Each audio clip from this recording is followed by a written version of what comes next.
IFMR, the Institute of Financial Management and Research, is a 50-year-old institution. We began in 1970. This is our 50th year. We have transformed along the way. We began as a think tank and a research institution.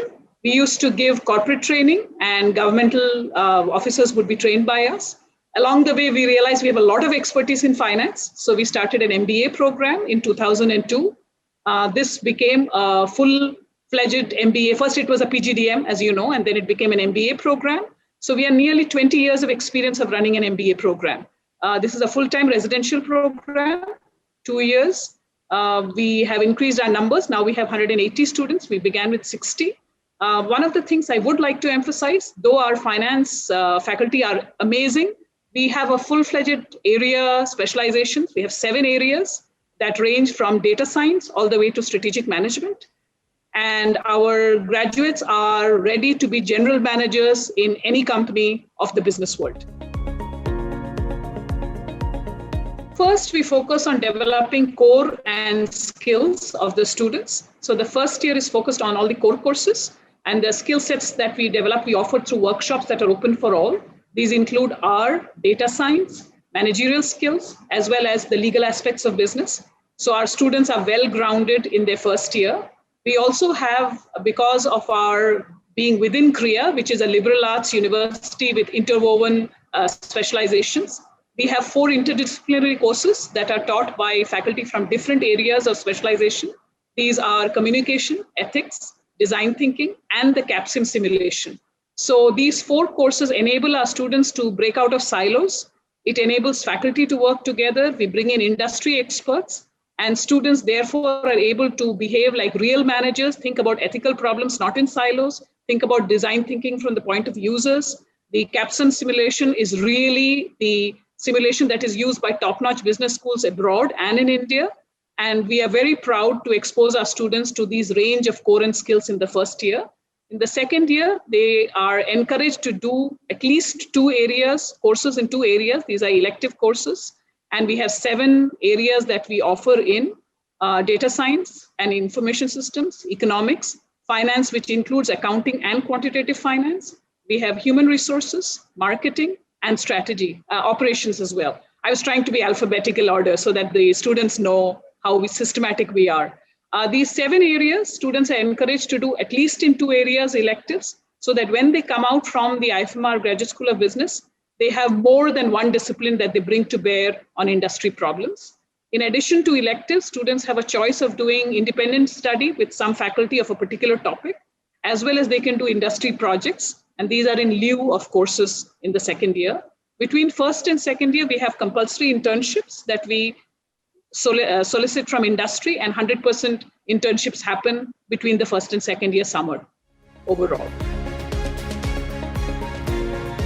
We are SACS accredited. This is a South Asian Association accreditation. About 300 schools are accredited. And we are in August company. All the government university institutes like the IIMs and IRMA are part of this accreditation.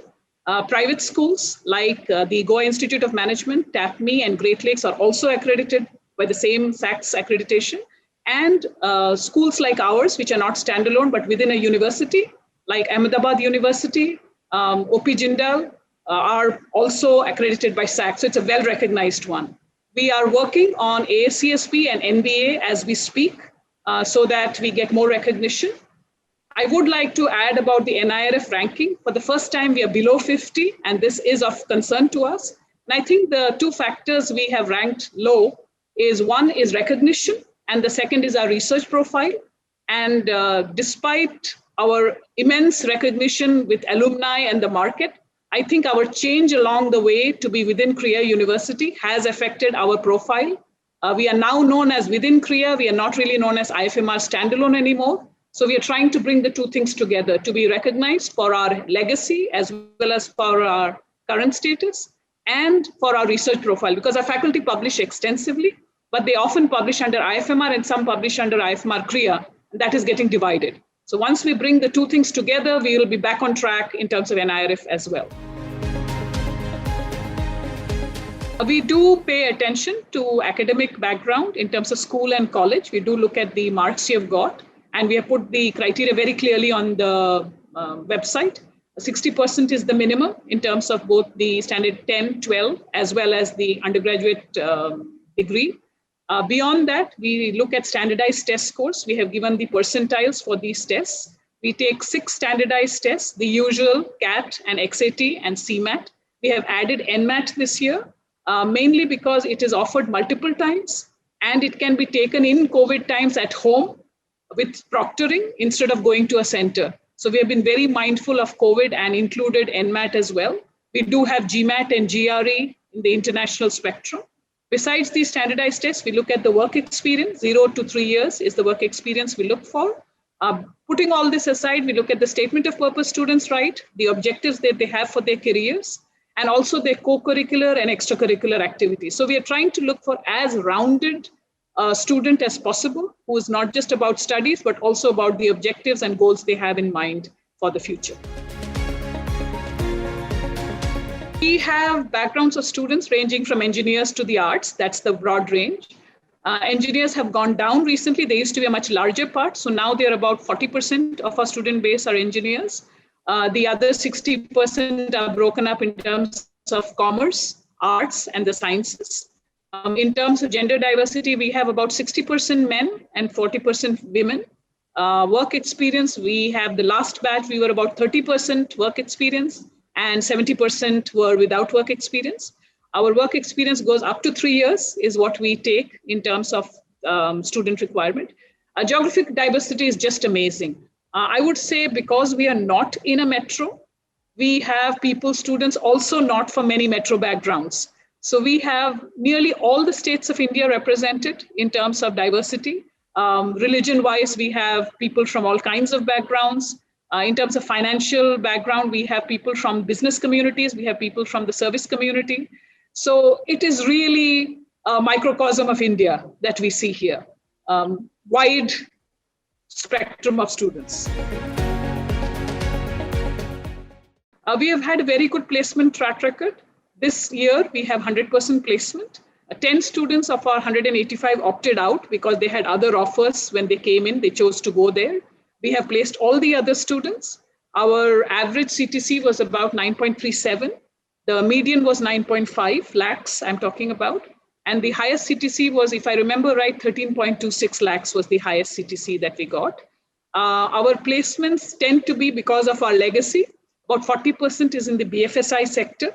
We have companies ranging from ANZ, Grindlays, all the way to Credit Suisse, to Barclays. These are the kind of banks that come here for the BFSI sector.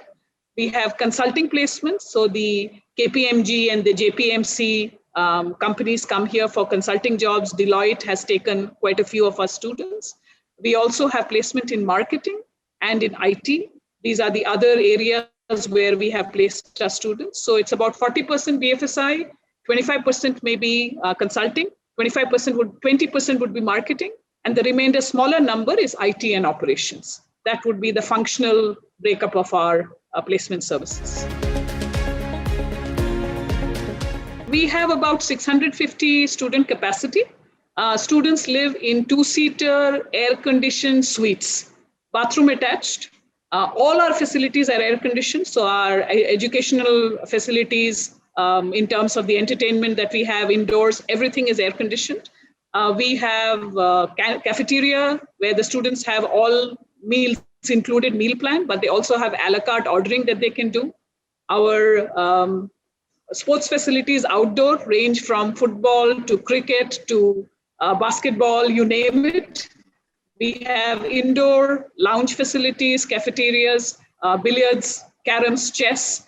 I invite you to come and take a look at the campus. It is a 40-acre green and clean campus that can host the students completely self-sufficient. We also have medical facilities. We have signed up with Kaveri Hospital, so we have 24/7 medical facilities. We also have entertainment in the form of open-air theater where all kinds of events are held by students. And so the campus is comprehensive in terms of what it offers. It's comfortable. It's, I would actually say, luxurious, because I studied in a campus which did not have these facilities. This is state of the art.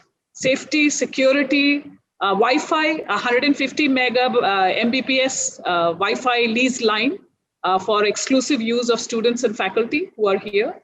So this is really state of the art. It can't get better than this in terms of facilities. This year, we have 300% scholarships. We encourage everybody to apply early so that the better students get these scholarships. Our first round ends at the end of February, the second round at the end of March. Once they are in the system, at the end of the first year, we do have Merit Cum Means scholarship. So this looks at both how they've performed as well as their financial background. And we have Merit Cum Means scholarship at the end of right after the first year performance. And then through the year, we have different kinds of recognition we give to students based on their performance. We are also affiliated with CFA. So we have CFA scholarships for students who are interested in taking the CFA exam. And we again look at their merit of their performance and then recommend them to CFA for their scholarships. 2 of our students recently got that scholarship as well. I look at it as 3 things, mainly drawing from what we do and what we are good at. One is sharp minds, because our faculty really engage with the students in their courses and the industry experts come in to help them understand the world. We do like students who have an active lifestyle, because that is our campus. A lot of things are happening in terms of physical sports as well as cultural events. And a third is kind hearts, because our students, and I say this with complete honesty, of all the business schools that I have been associated with in studies as well as in my career, these students really care about the society and community. They engage with the orphanages we have around us. They engage in terms of the hospitals we have, the care they show for the cleaning crew, for the canteen staff. We have events to celebrate their presence. These are really students who are civic minded.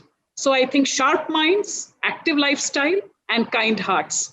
These are the students we want, because this is something that we want to encourage so that students are professionals who are reflective about their actions, ethical in their decision making that they do, and effective in the organizations that they serve. That would be our target group. I would say do your research, do your homework, study us properly, look around, look for our alumni, talk to them, reach out to our existing students and faculty, make the call based on what you know and hear. Don't just look at the website and read and believe, do your research. But we have a 50-year history of being in existence. We are not fly-by-night operators. We have solid faculty from well-regarded schools. We have solid industry experience among the faculty. We have great links with the industry. We have a campus that you will really enjoy being part of. So, for a full-time, fun, immersive learning experience, come to IFMR GSP. And don't take my word for it. Study the market, ask people, and then join us. That would be my message to the students.